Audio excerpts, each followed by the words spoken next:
Hi, everyone. Thanks for coming. Thanks for coming to this listening session by the Walpole Housing Partnership.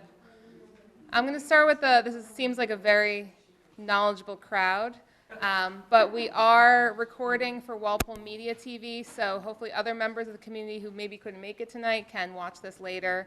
And so I'm going to bore you with some things for a second, and then we'll get into the listening portion of it too. I'll just point out that around the room you'll see a presentation that was delivered to the Walpole Housing Partnership, which is also on Walpole Media TV, from the Massachusetts Housing Partnership. And what they did is a deep dive into our data, and they pulled the state of housing in Walpole and state of housing in Massachusetts for us, and they're the ones that help point out that our subsidized housing inventory was at 7% before the DHCD.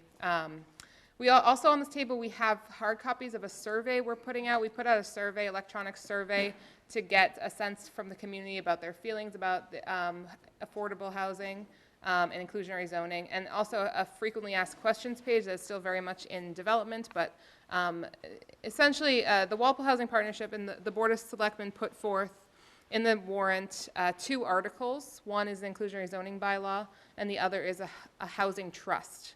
And so what we, in the warrant right now is a placeholder, and what we're working on now is developing the text of those articles. And in doing so, we want to get information from you, the community members, those who live in Walpole, those who are going to be impacted by all the development going on in town, and those who are going to be impacted by the affordability of Walpole. We want to get a sense from you about what we should include in this inclusionary zoning bylaw. And so this is why we're here today. But first, let me bore you a little bit. The Walpole Housing Partnership, we're appointed by the Board of Selectmen, and our goals were to update the housing production plan, which we did, and then review our zoning bylaws was one of them as well. Affordable housing. So people are often asked, what is affordable housing? And when we talk about affordable housing, what we're talking about right now is 80% of the median income of the Boston metro area. And that for those who make 80% of the median income, they only spend 30% or less on their housing, right? So if you think about it, I think we have some numbers here. So the 2018 median family income was $107,000, and so that's a lot of money. One day, I'll be there too. So 80% of that is $86,000, $240. And so for a 3-bedroom apartment, the approximate rent would be $2,156, and the max sales price for a 4-bedroom home was $286,000. So that's what we mean by affordable when we're talking about affordability. And so just generally, why does affordable housing matter? Well, it's good for the community. We know that socioeconomic diversity is good for the community. We know that there are people who live and work in this town who are paid by our town government that need to afford to live in this town. We also know that we have senior citizens who live in this town who are on fixed income. So as housing prices go up, as rents go up, we still want people who live here to live here, right? And 40B development, so if we are less than our 10%, which we are, developers can come in and build a 40B development, which is a development which is 25% affordable. And then business development, so businesses will only locate in areas where their people, their workers can live. So the more we have housing available, particularly housing that is affordable, the more we're likely to see some business growth there. So the housing production plan in the beginning of January was passed and accepted by the state. And so what they found in the housing production plan was a significant increase in the age 65 plus cohort with a decline in those over 24. So we have an aging population in Walpole. The 2016 median housing was $435,000 and the median rent was $1,322. And this is interesting. So 30% of homeowners in Walpole and 58% of renters spend more than 30% of their income on housing. So that means that 30% of our community members and 58% of our renters in our community are living in housing that is not affordable. So right now we have our SHI, or subsidized housing inventory, and I'll use SHI, or subsidized housing inventory. That's the percent of homes that are affordable in Walpole is at 7.1%, and we need to reach that magic number of 10%. Now, once we reach 10%, we're not done, right? So we could build 256 units right now and have 10%, but we're not done. Because as we build more homes, as income requirements change, we need to constantly strive to work towards that number. So this is why it's an ongoing project. The findings in the housing production plan, which we hired a consultant to do, also found that the recent housing development is multifamily. Does anyone question that? Everyone's seen that, right? And also the current municipal resources are adequate to support our growth. So what is inclusionary zoning? So one of the implementation strategies of the housing production plan, and again, the housing production plan is a plan for us to meet our affordability requirements under the state, right? And so one of the implementation strategies was to adopt an inclusionary zoning bylaw. So many cities and towns in Massachusetts have done this. And so this is something that we as the Walpole Housing Partnership and the Board of Selectmen have decided that this is something that we can do for Walpole.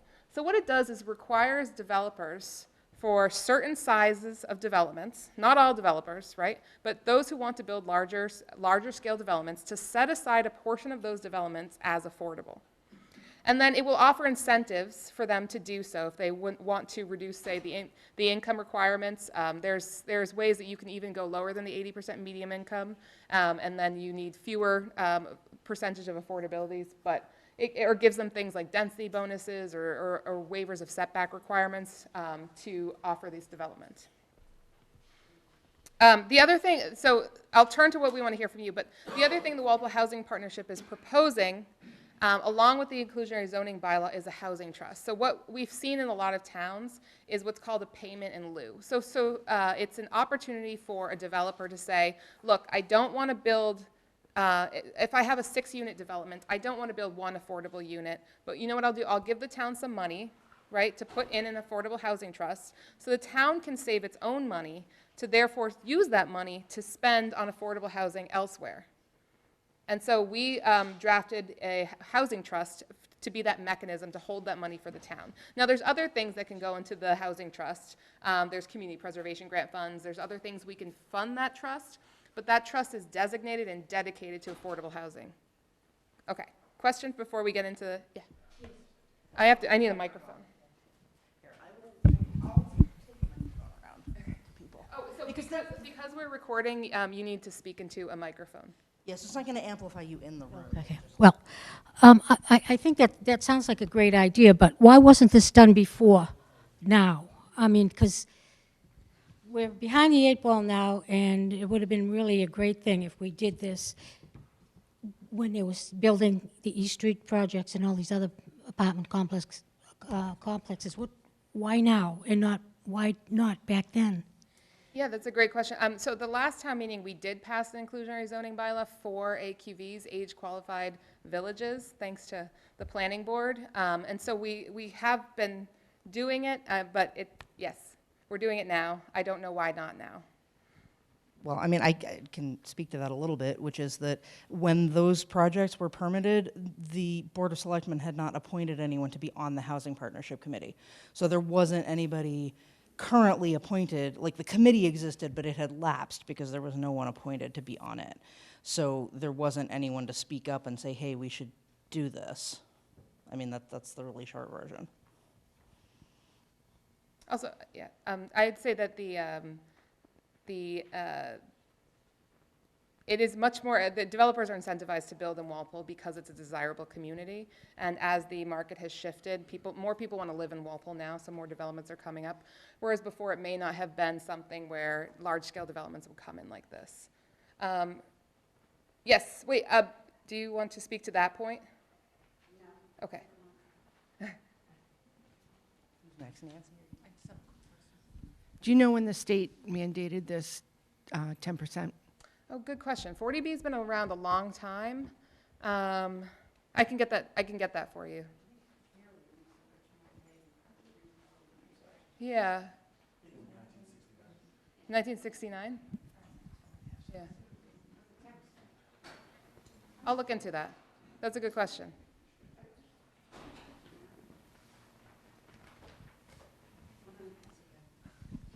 Thank you. Jim Johnson passed out a memo entitled Fall Town Meeting Overview and Schedule dated August 23rd to petitioners for who have articles in the warrant. And Article 14 and 15 related to inclusionary zoning and your trust fund. Are those the articles that you're going with as written or as drafted?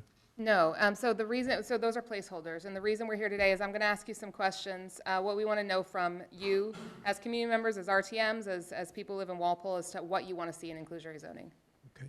Can we comment on what is written here? What is written there is just a placeholder, so what we had to, the town council, we had to give enough notice for the town to know what's in it, but the actual text of the inclusionary zoning bylaw is waiting for, Mike Teely held the community listening session on August 22nd with the senior center, and we're waiting on your feedback here too.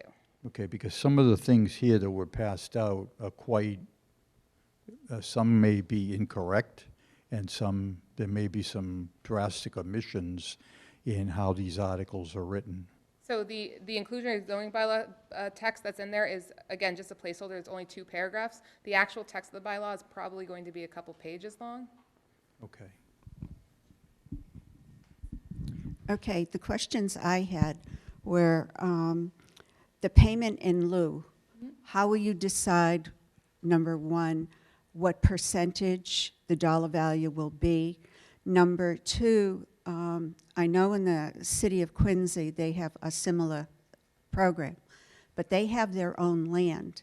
And with the money that is set aside in lieu, they build senior centers, living quarters and stuff. Yep. With the limited property that our town has, what is going to be the purpose of the money that is being saved here, and where is it going to be channeled? Who's going to be in charge of it, and how's it going to be delegated, and what rules and regulations are going to be guiding all of that? That's a good question. So the housing trust is governed by Massachusetts statute as to the structure, and essentially the article established a trust committee, which is members of the town appointed by the Board of Selectmen and the town administrator who will manage the housing trust, and they can only use that money for affordable housing development. What happens if you don't have land is what you could do is spend that money to incentivize developers to build affordable housing, or you can do other things. Is that been done yet, or is that to be done in the future? What is to be done?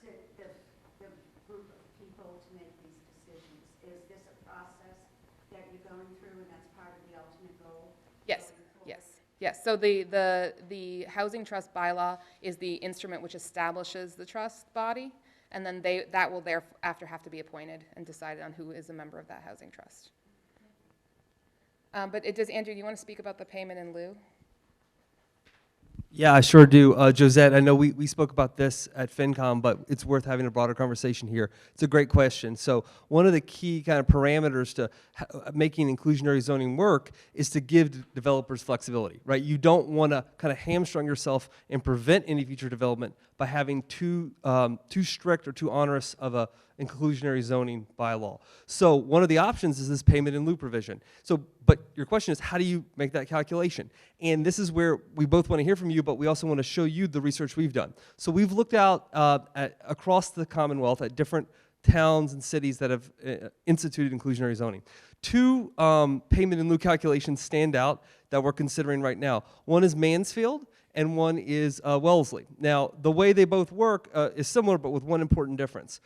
In Mansfield, I'll start there. The way it works is if you don't want to build the required number of affordable units, Mansfield's calculation says, well, what's the median home price that was the last 3 years from sales in the town of Mansfield, according to the Board of Assessors, minus the affordable units that are required. So if the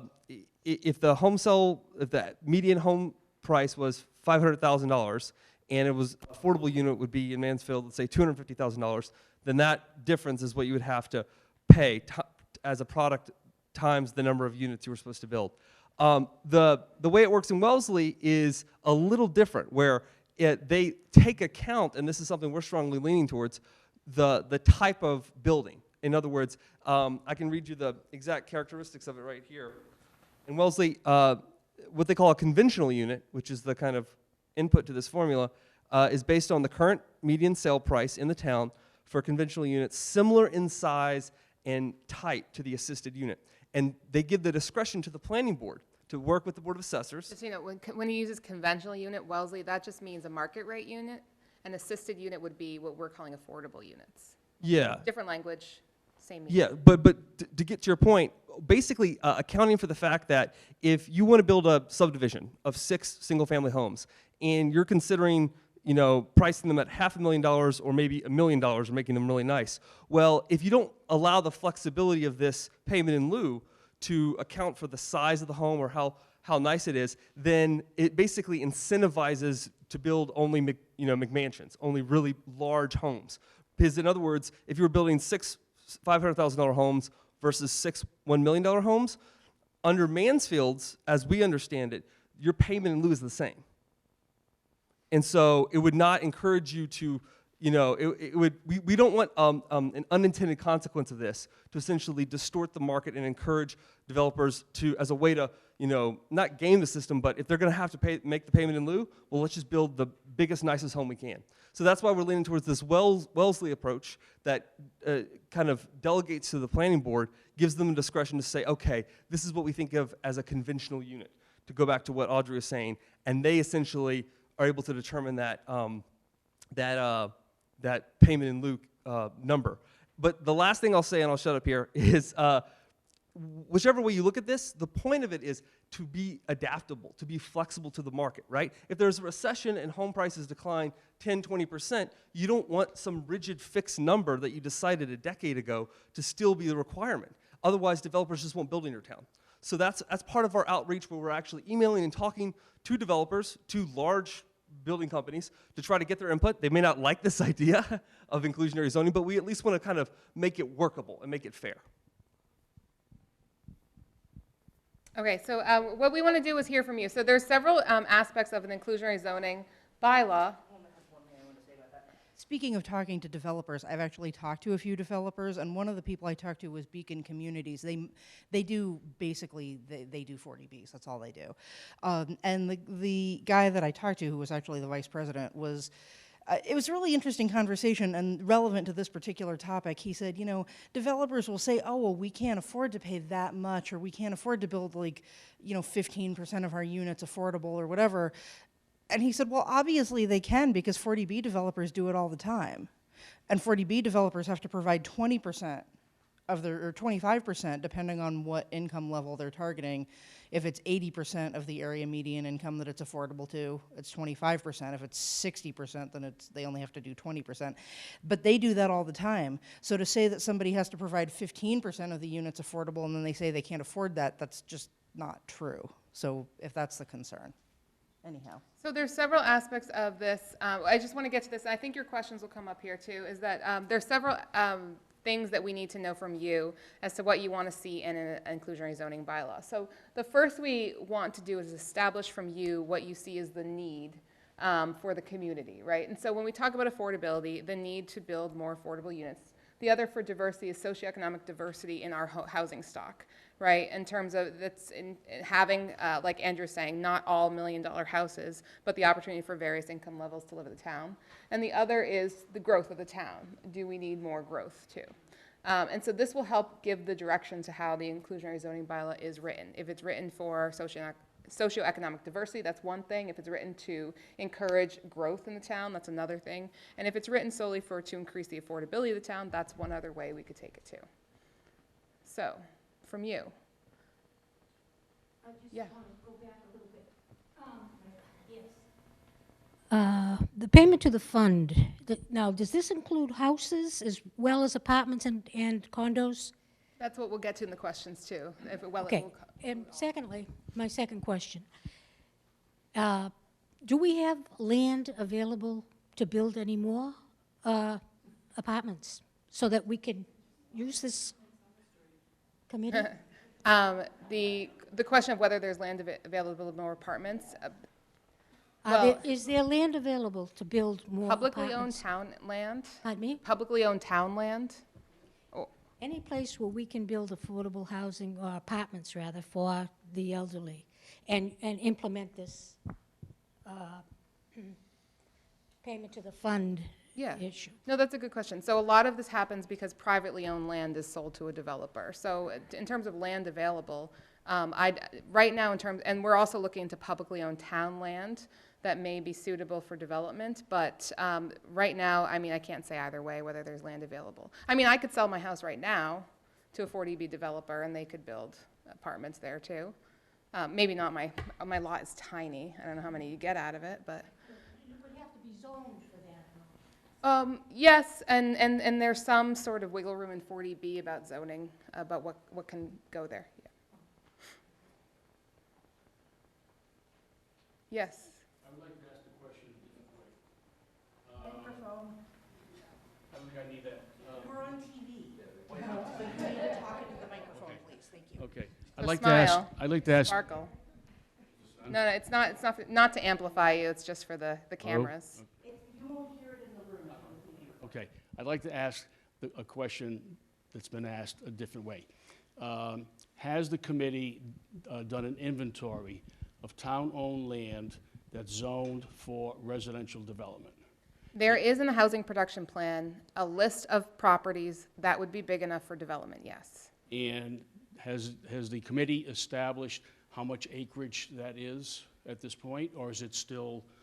The acreage is also listed in the housing production plan. I just don't know off the top of my head. And right now, based on the number of housing units in the town of Walpole, including the 3 projects that are under construction, when they are complete, how many units will be needed in order to reach the 10%? So the 2 downtown developments are already included in our subsidized housing inventory because it's not when they are complete, it's when they issue the permit, I believe, the building permit. And so currently with those 2 downtown developments and the Moose Hill project, we need 256 units to reach our 10%. However, the census is coming up in 2020, which will change our denominator, and therefore it will show us that we need more than 256 units once there's an accurate counting of the number of households in Walpole. Because one of the biggest challenges to achieving affordable housing is land cost. And as we all know, especially in Greater Boston, land cost is quite high.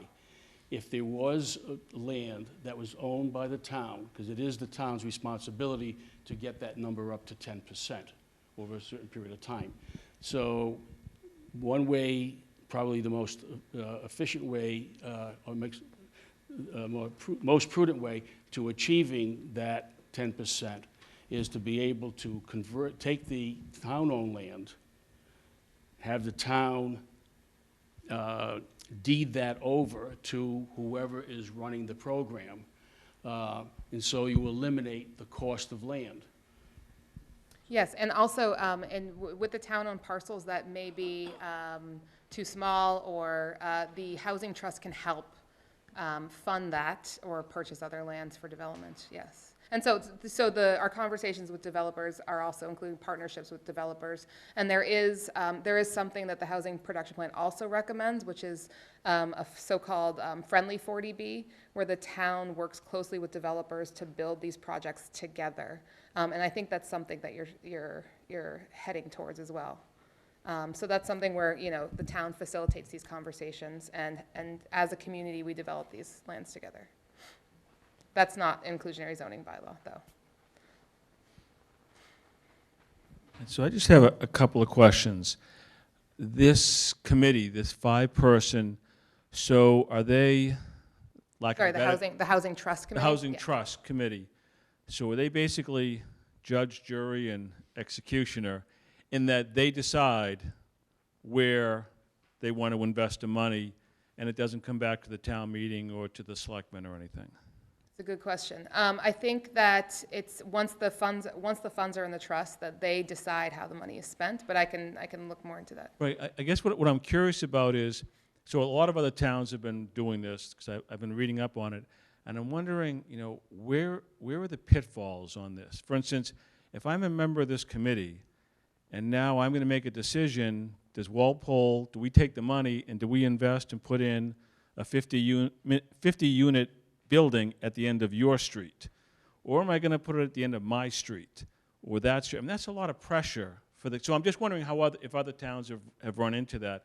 The other thing I'm curious about is the revenue source. So, like, how much money do you think that this trust committee will be bringing in? And then, like, what will they do with it? Is it we're going to buy homes and subsidize them so that they become more affordable, which gets you to the 10% more than building new units will, or is it we're going to help a developer buy land? I'm just curious what other Yeah. towns have been doing. I can look into that too. We have a call with the Mass Housing Partnership who we're working with on this. But there is a very limited enumerated list of what the Housing Trust can do.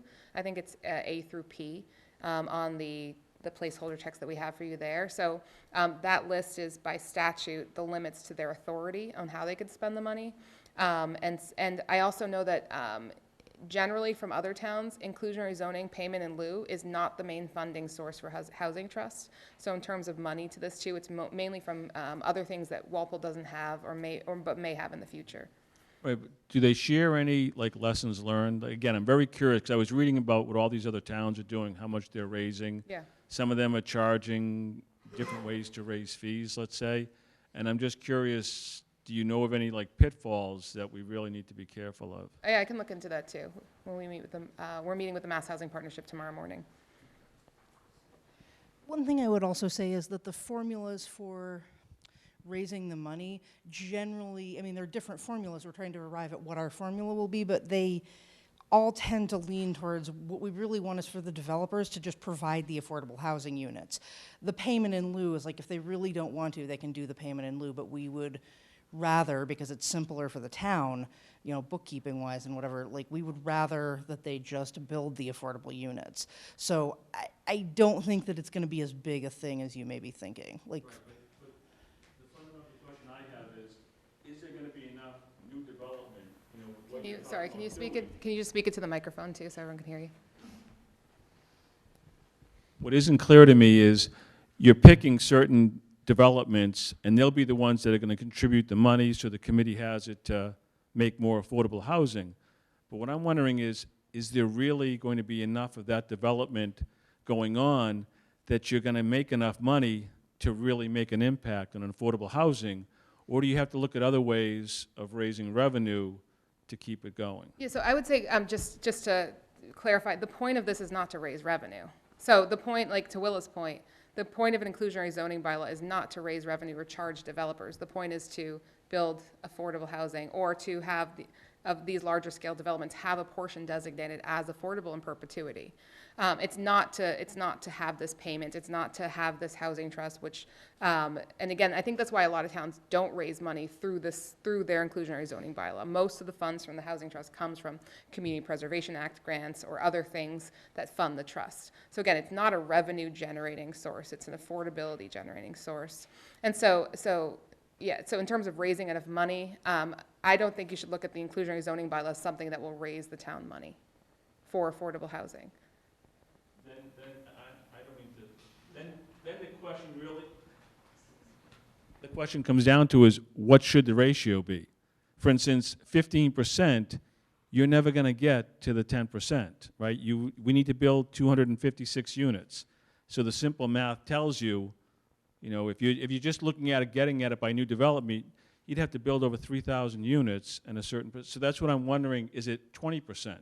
Well, no, Is it because a 25%? developer, if a inclusionary zoning bylaw, if we mandated developers build 20, they'll just do a 40B instead, right? And so this is for the town to have local control over how development happens while still maintaining a percentage of affordable units. So it's short of the 40B requirement, so they still have to comply with our zoning regulations, our setback requirements, and all that stuff that the town has in zoning bylaws, but it allows us to help add to our subsidized housing inventory. I would also say that because we have an active housing production plan, if we raise it by anything from 0.5% to a 1% per year, we get a moratorium on 40B development. So we get a safe harbor.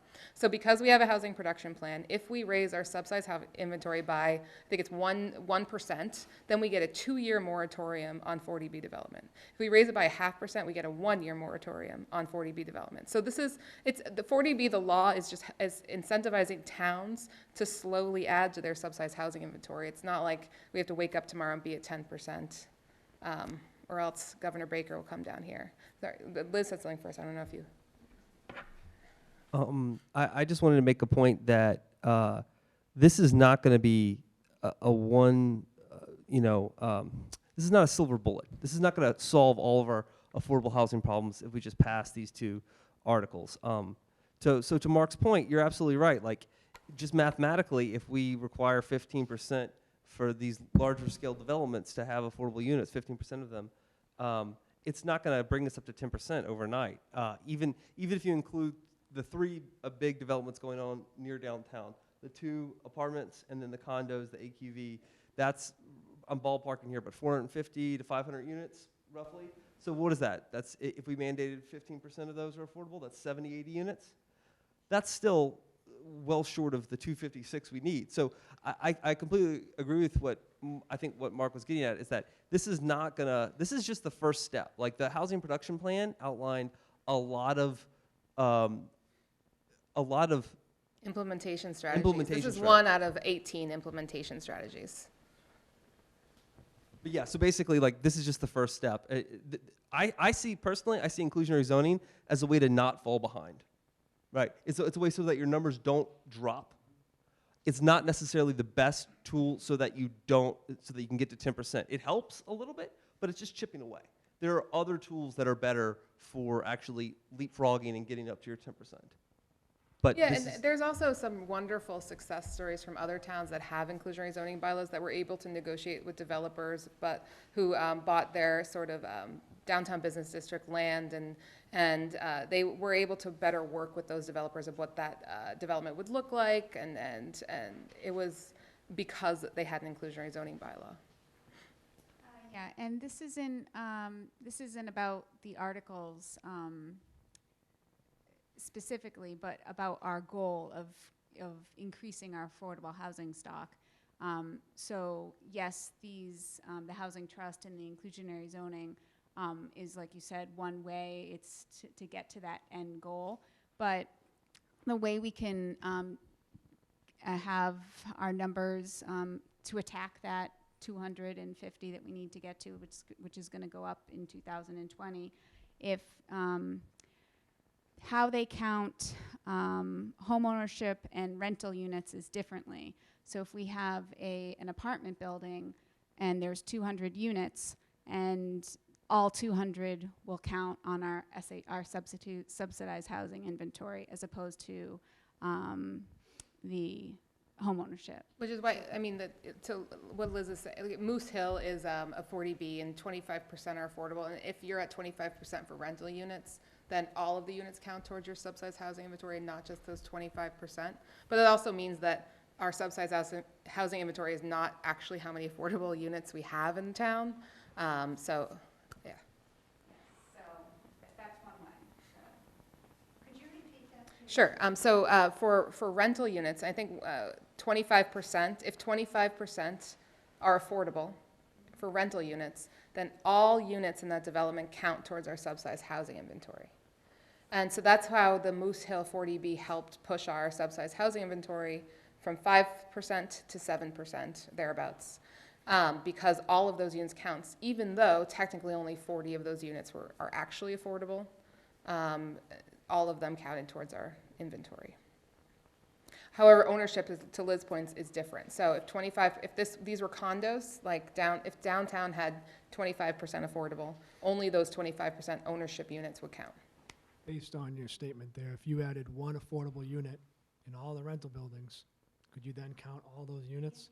No, it has to be 25% of the units. Threshold before you can count the whole building's inventory. Yes. The question was, he asked, like, how many of what share of the apartments do you need to get to before all the apartments count as affordable? And while it varies depending on the Income levels. roughly, for this purposes, 25% typically, is if you get 25% of the units are affordable, then all of the apartments count, even the 75% that are market rate. Yeah, if you do 60% AMI as opposed to, we're talking about 80% of the area median income. If we go down to 60%, as in people who make 60% of the area median income, 30% of their income goes to that. Then we only need 20% to have all the apartment units count towards count as affordable. It's structured to incentivize. Yeah, sorry, I should like write all this out, right? Pictures. Yes. A couple different questions. If a development is age restricted development, would there be a different percentage of the median income based upon the calculation? No. Wouldn't. Not that. That's my understanding is no. Yeah. Okay. Also, in terms of a development that had a long road, and you needed to add infrastructure and road to be able to put all the homes in this development, which obviously costs money with land and infrastructure and whatnot, would there be a density bonus for each affordable unit? So that's a question. So some inclusionary zoning bylaws have density bonuses in them. So if you say to a developer, if you're going to build this unit that is 15% affordable, then we will adjust our density requirements for you too.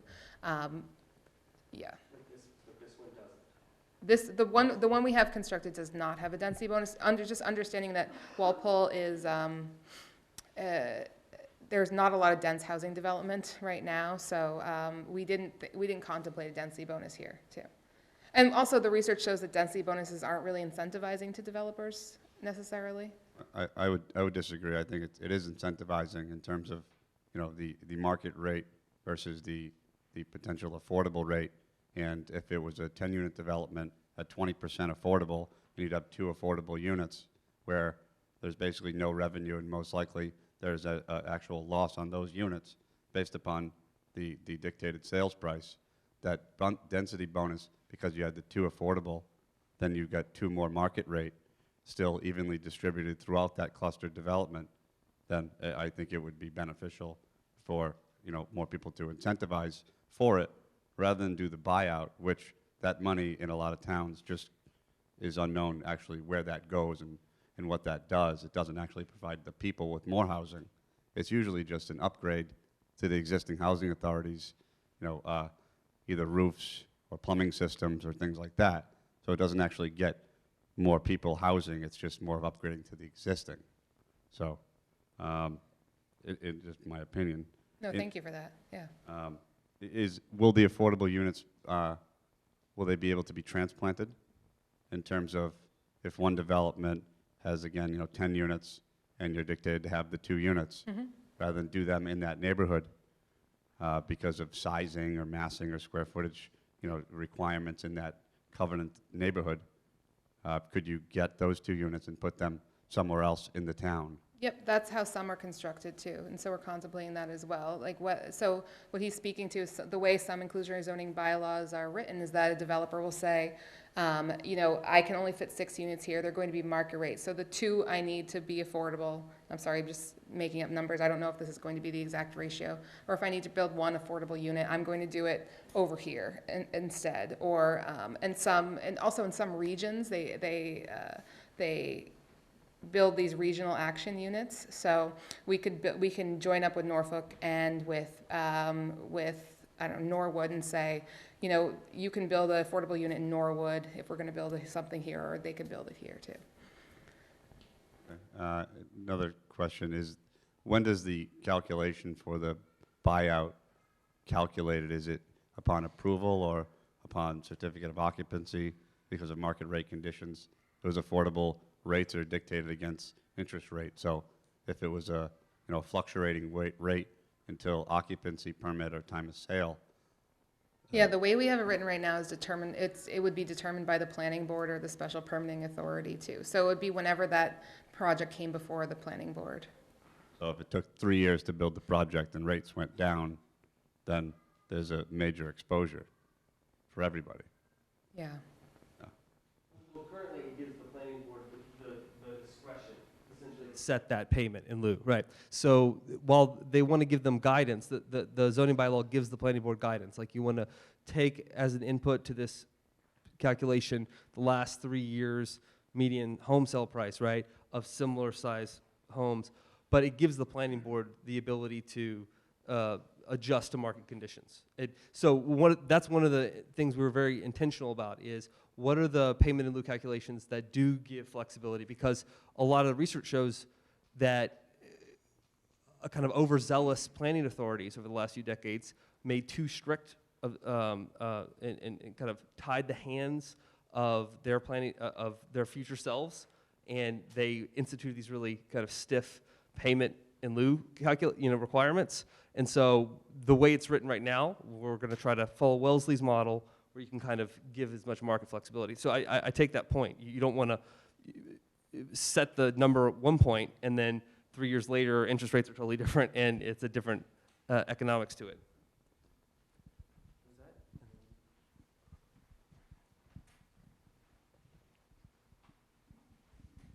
You're talking about the planning board right now, but will this, in fact, also tie the hands of the ZBA so that they can't avoid whatever comes before them and not follow through with the rules and regulations that the planning board has to abide by?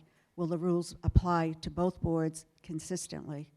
Yeah, so the way we have it written right now is that we use the term special permitting authority, which is what is used in the zoning bylaws throughout. And so that just means that whoever is in charge of issuing the special permit for that project. So the planning board is actually only responsible for AQVs and those sort of developments, and the zoning board issues permits for other multifamily developments downtown too. So yes, the inclusionary zoning bylaw will apply to the ZBA, and they would be responsible for ensuring that it happens.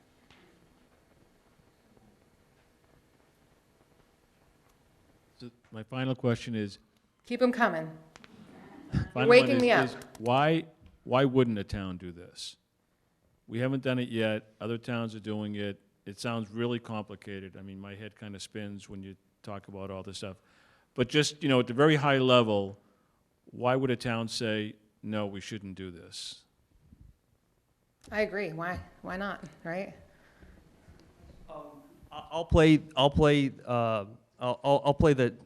I'll argue against myself for a second here, because the research shows that inclusionary zoning does not work well in areas of the country that are kind of economically depressed and are trying to revitalize themselves. So think of like a Rust Belt town that has been losing population, has really low home prices, low rents, and they're going to suddenly mandate more affordable housing.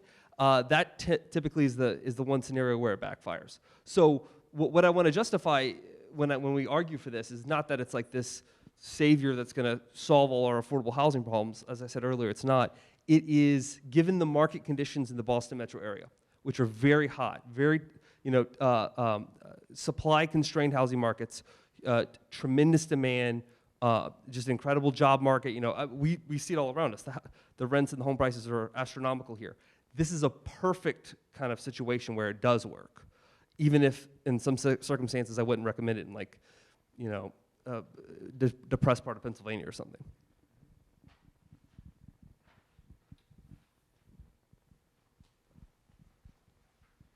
But we do eventually want to get from you two about your opinion on the size of developments this should apply to, and whether it should be ownership and rental units as well, and whether it should apply to certain geographic districts or the entire town. Earlier, you mentioned that you can do this on a regional basis, and you mentioned Norfolk, neighboring Norfolk and Norwood. And if the unit was constructed in Norwood, how does that benefit Walpole? So it would be in the sense of it would be kind of a shared responsibility to develop affordable homes in the region, and also the regional unit could help monitor the affordable units too. So essentially, it would be resource sharing. So it would be a unit that would help us report our subsidized housing inventory to the state and monitor how many come online, make sure they're in perpetuity. As you know, for example, what's happening in some developments is units that were once affordable are no longer affordable. Help monitor those shifts and those things too. Things that take a lot of resources for a town to monitor and report accurately. But again, it would be a resource sharing then too.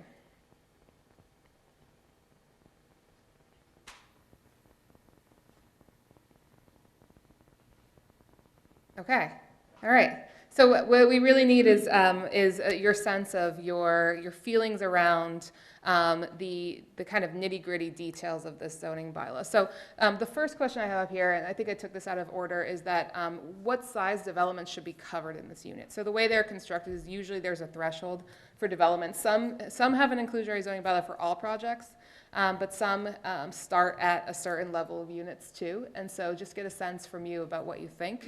Does anyone have any questions about what I'm asking right now? Because I think we should do a show of hands or. Okay, so yes. All of it, developments, all developments.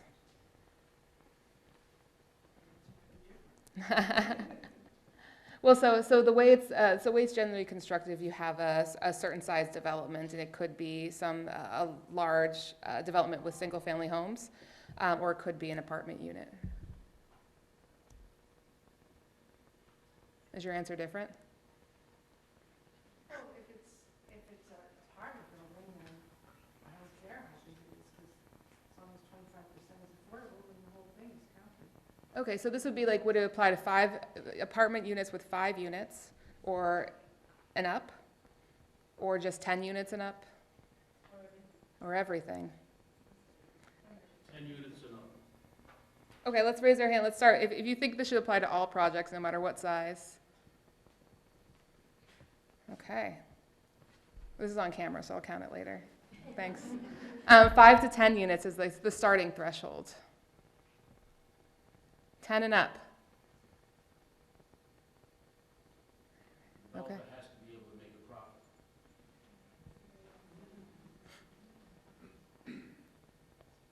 You're right, they won't build unless there's some sort of incentive to make a profit too. Some do them with all projects. And I will say that historically, the development in Walpole has been on the larger side recently. And then so the other thing is you can do it so it's only covering rental units, or it's covering ownership units, or both. And so I'll start from the bottom. What is your sense of, do you think it should cover both rental and ownership units? How about ownership units only? And only rentals? Abstain? Kidding.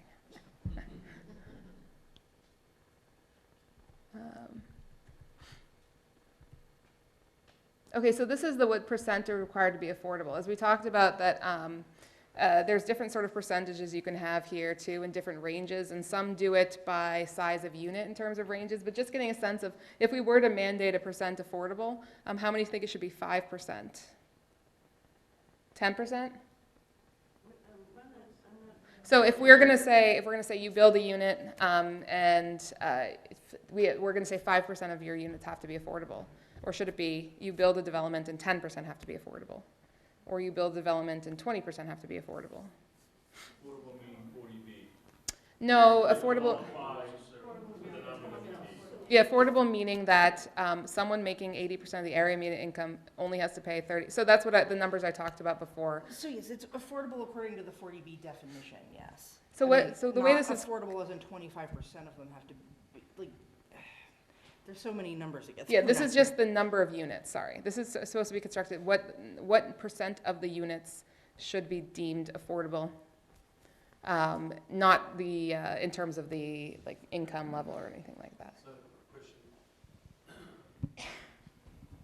So in order to get them to all count, what percent does it have to be, Audrey? For rentals? Yeah. 25% for 80% AMI and 20 for 60.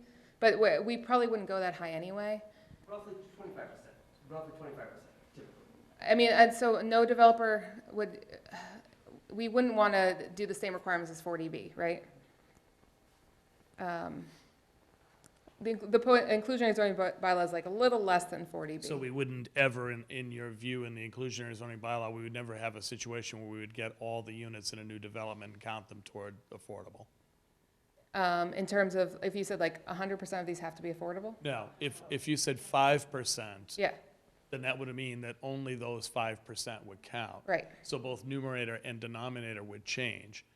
I'm trying to understand Yeah. the conditions under which the we'd get to count them all, and what's that percentage? Yeah. So for rentals, it's the 25%. But the point of this is, again, to just chip away at the subsidized housing inventory and allow more opportunities for economically diverse people to live, or continue to live, I should say, to be in Walpole too. So it's not necessarily like, and this can also be a balance, right? So I kind of see it as a balance, right? So the bigger it is, I can see a developer would not be economically disinclined to set aside more units as affordable because they're making more money off of the market rate units. Whereas a smaller unit, like a two-unit townhouse, then you can't really say, you can't really say to them that you have to mandate one of them be affordable, because then they wouldn't develop that townhouse.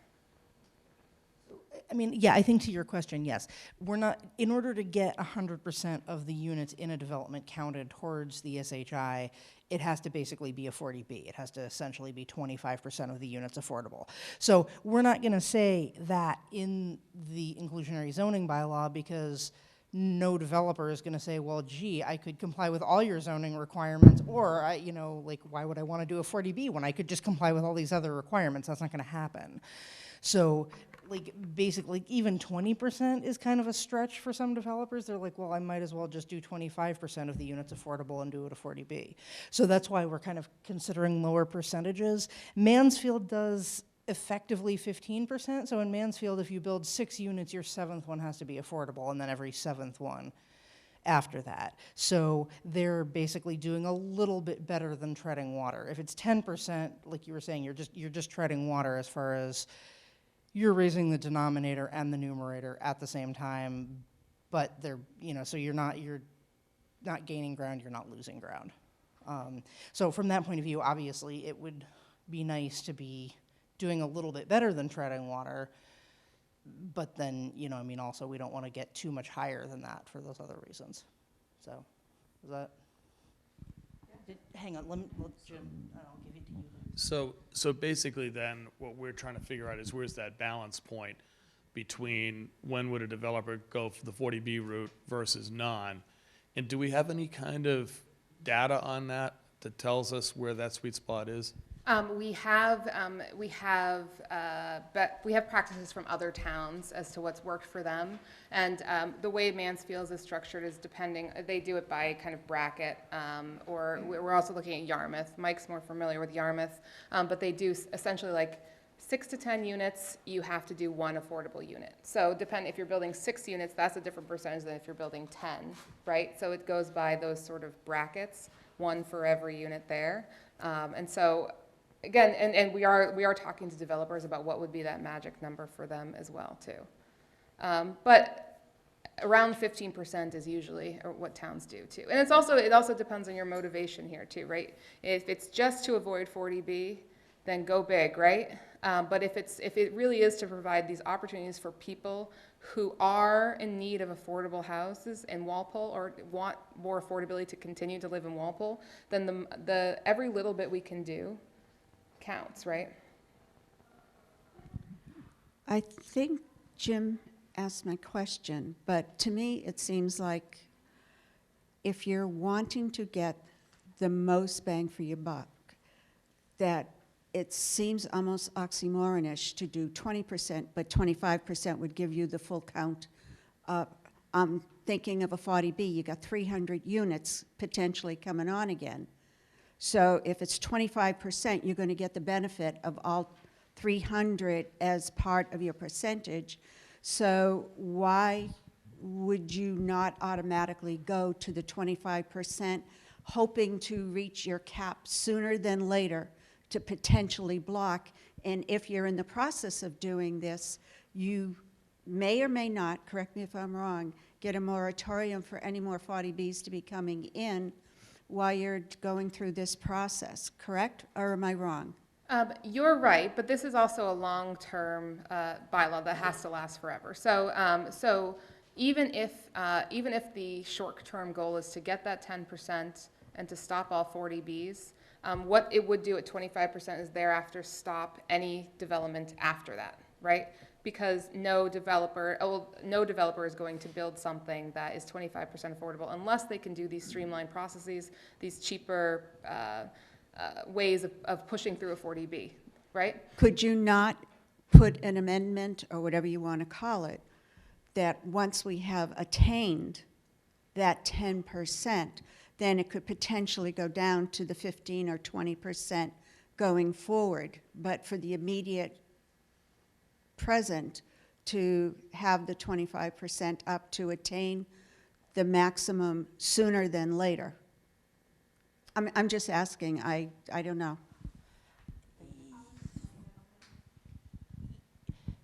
I don't know who. Liz, Liz,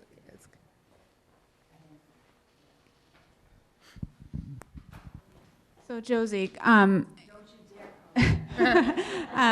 so if you look at it through the eyes of a potential project coming in town, a developer, given the situation that we're in, if we had the percentage the same as what they would have to do going through a 40B program from the state, obviously they're going to choose going through the state because it essentially it bypasses all the zoning bylaw of the town. So we would effectively halt all building applications going through the town. It would all go through the 40B program, and that takes the control out of the town planning board and the ZBA.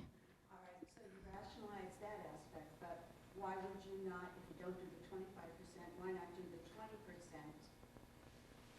20%? I personally see the trust and the zoning bylaw as a long-term game plan, so to speak.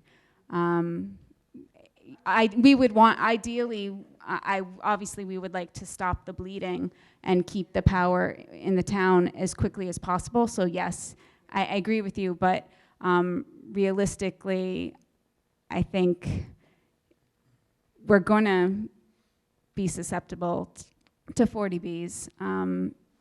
But once we achieve that 0.5%, with the next 40B that is a rental, then having this in place will allow us to maintain keeping kind of the altruistic, keeping affordable properties for the residents in town, but also to keep the control in the town of Walpole and the planning board.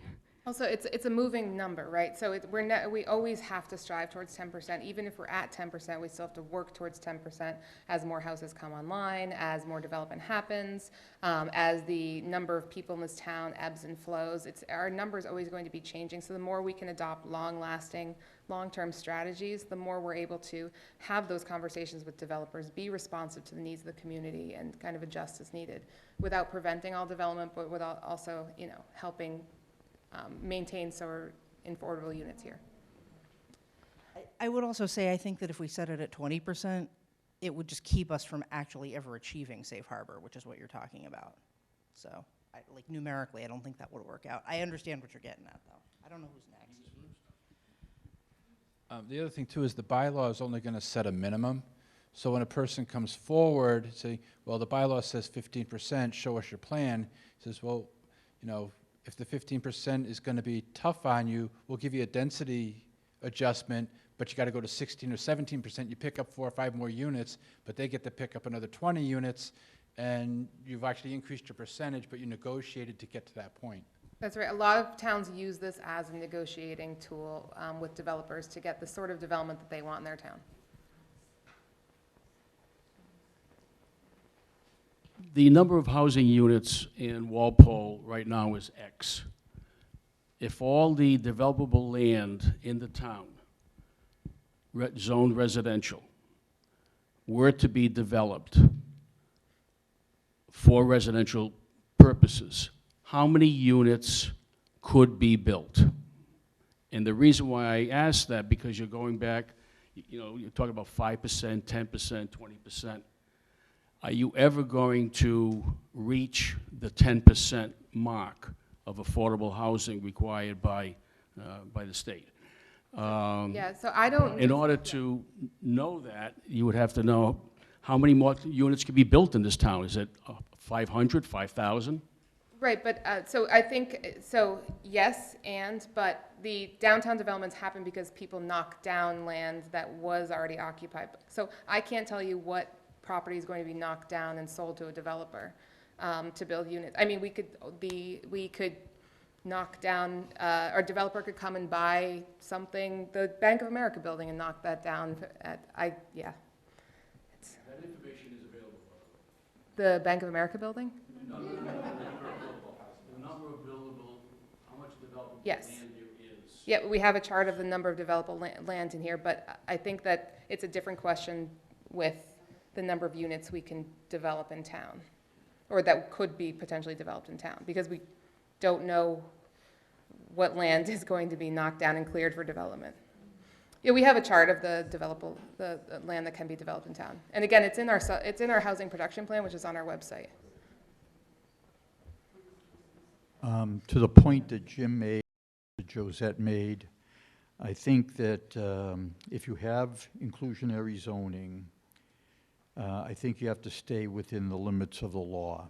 So once you reach 10%, you have no justification to ask for 20%. You have to stay within the statutory authorization and if you increase the mandate, you have to come up with some adequate study to defend what you're doing and why you're doing 20%. And I believe there's legal opinion on this, so I would strongly suggest that you ask town council so that you have an article that so indicates that and you don't go with a 20%. I would hate to see you get to town meeting and have somebody question the legality of that.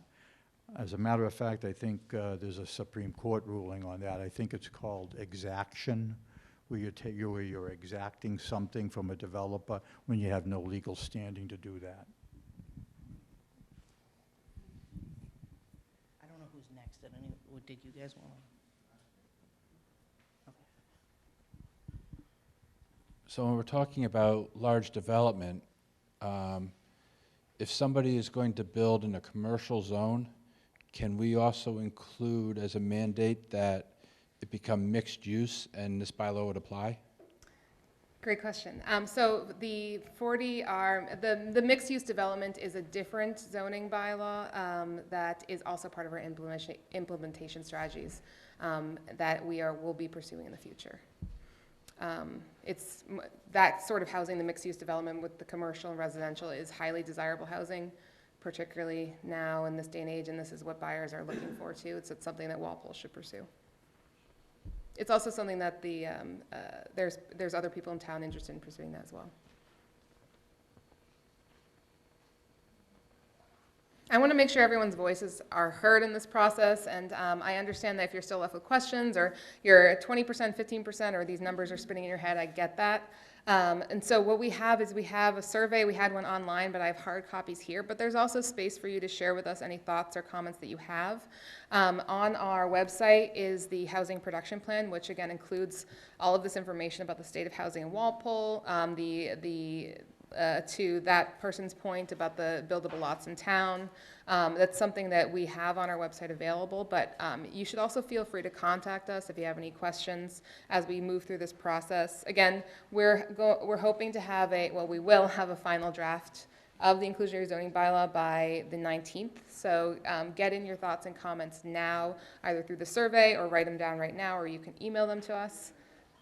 So I just wanted to say with the website, which I know you said is at the end of the presentation, but for people that are maybe watching this on TV and want to know right now, it is on the Walpole website. So, and do you have an email address that you want people to use? Yeah, mine's just Audrey for Walpole, but you can email me there. Yeah, so it's Audrey, AUDREY, FOR, Walpole @gmail. Is that the one you want people to send things to? That's Awesome. right. But yes, so please, I know I understand that not everyone's an extrovert like me and doesn't like to raise their hand in large recorded sessions, so we will read everything that you put down, and if you leave your contact information as well, and if we have any questions, we'll follow up with you, because we want to make sure that your voice is part of this process. Thank you. No, thank you. Yes? Audrey, you were talking about where these, but you never got to that point about like where these developments could happen. Yeah, I don't know where. I mean, so this is I don't know where. We know where there are lot sizes that are big enough for larger scale development, but I couldn't tell you that it will happen. I couldn't tell you where it will happen where a developer will decide to build, right? Yeah, I mean, I think that's kind of outside of our brief, because for instance, someone in the future, I'm not saying this is gonna happen, but like in 20 years or whatever, someone could buy several houses that are downtown, you know, that are smaller houses, and, you know, just buy them all and use, you know, put those lots together to get a lot that's large enough to put up a larger development. I mean, that happens in other places. That's how places get nice, dense, walkable downtowns, is instead of pushing out and out further, that they redevelop downtown land to be more dense. You know, that's created a lot of the walkable downtowns that people really like. So that seems like a thing that is likely to happen in a lot of towns, but that's not, like, we're not developers. We can't say like where someone should develop. That's just not our thing. But again, I would also point out that, again, this is a tool we can use to negotiate with developers too. So if we have a mandated percentage of affordable units and a developer wants to build an area that we say, you know, that's not a great place for dense development, we can use that inclusionary zoning to work with them on that as well. Can I try a little bit more? Sure. So, if I have a house on a 1 acre lot and I decide to sell it and this bylaw passes, could somebody come in? It doesn't change the fact that the only thing that could be on my property would be a one single-family house. Correct. Like, in other words, we're not changing. All of their zoning bylaws apply too, right? Yeah. Okay. Everything else zoning related applies to. This is just a nice little carrot, a nice little flower on top, nice little decoration.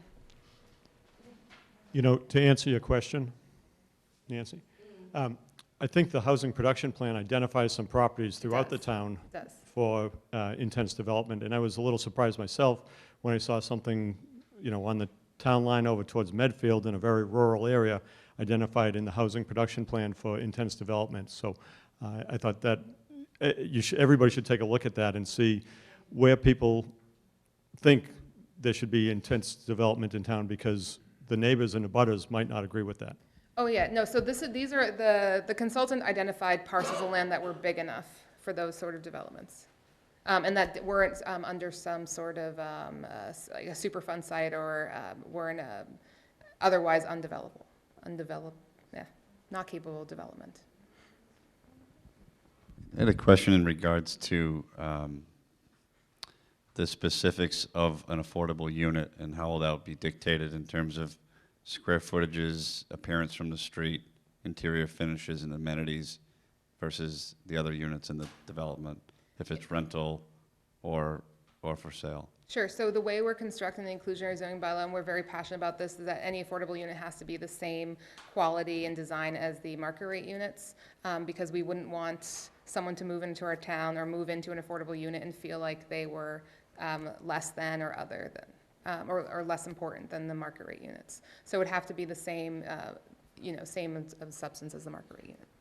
So if there was a neighborhood going in with 3,000 to 4,000 square foot homes, 10 units, let's say, the affordable units would have to be the same square footage? Yes.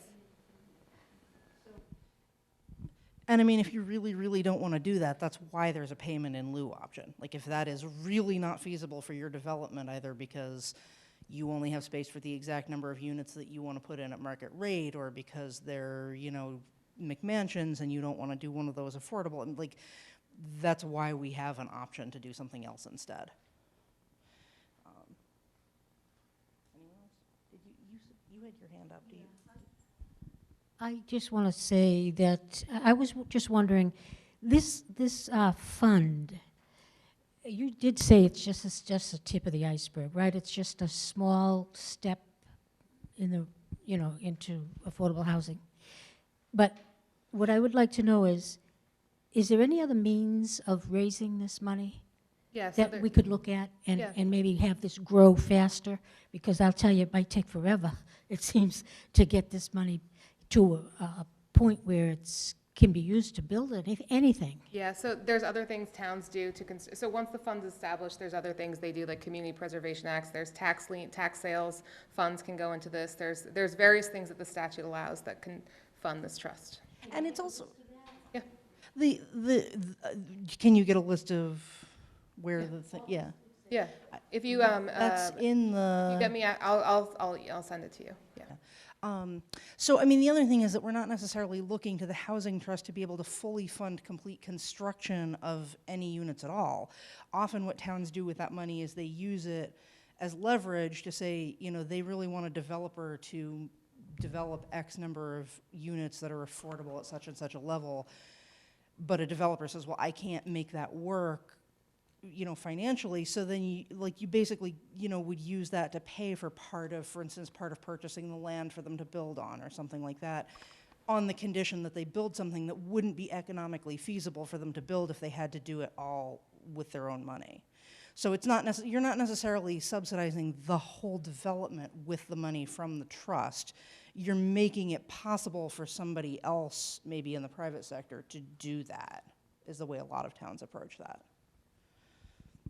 I don't know if that helps. Anyone else? Did I miss someone? And the trust is used for monitoring the inventory once we have it.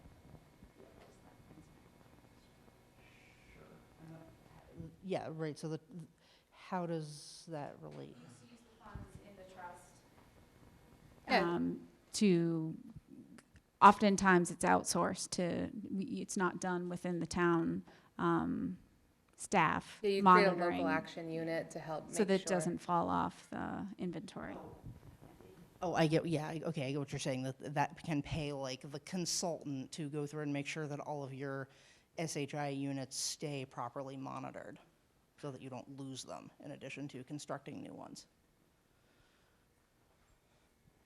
Who pays for the administration of the trust?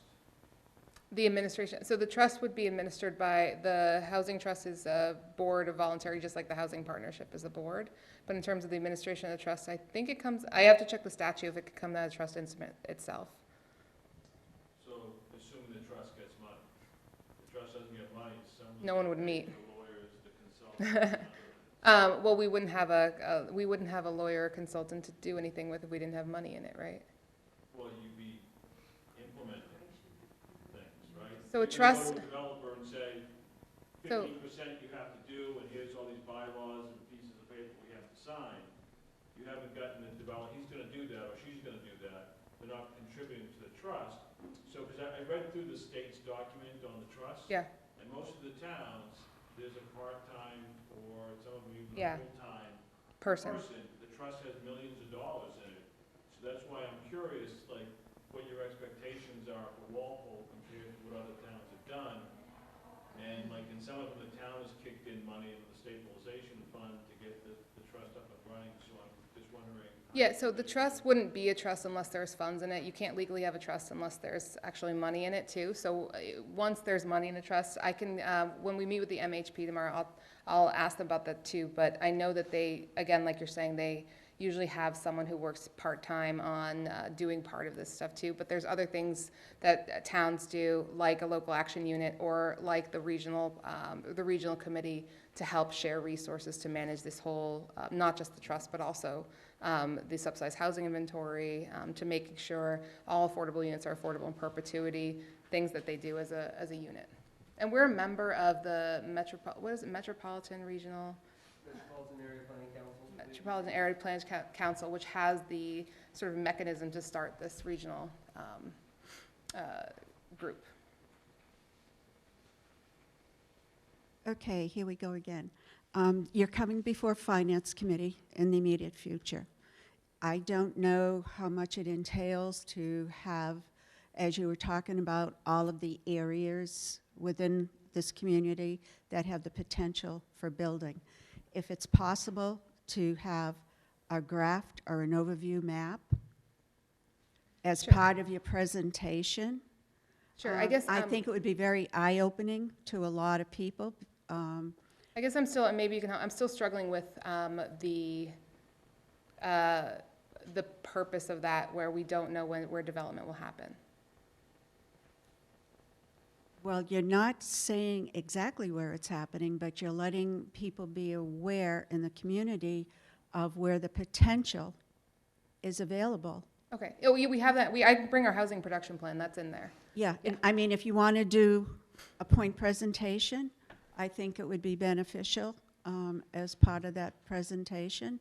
Okay, it's just with the understanding that that doesn't mean that that's where any sort of development will Exactly. happen. But it's allowing people to realize that other than their own personal boundaries in their street, what exists within all the acreage within the town of Walpole. Sure, yeah. Andrew has a nice chart already. We're working on That's good. He maps can as well. help with it. Thank you.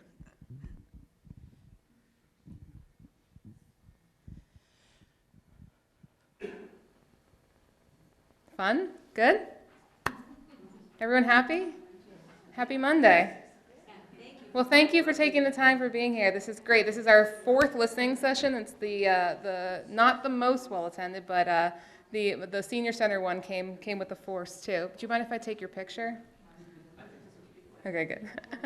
Thank you, and we'll stick around for a while if you have any questions for us too. But thank you so much.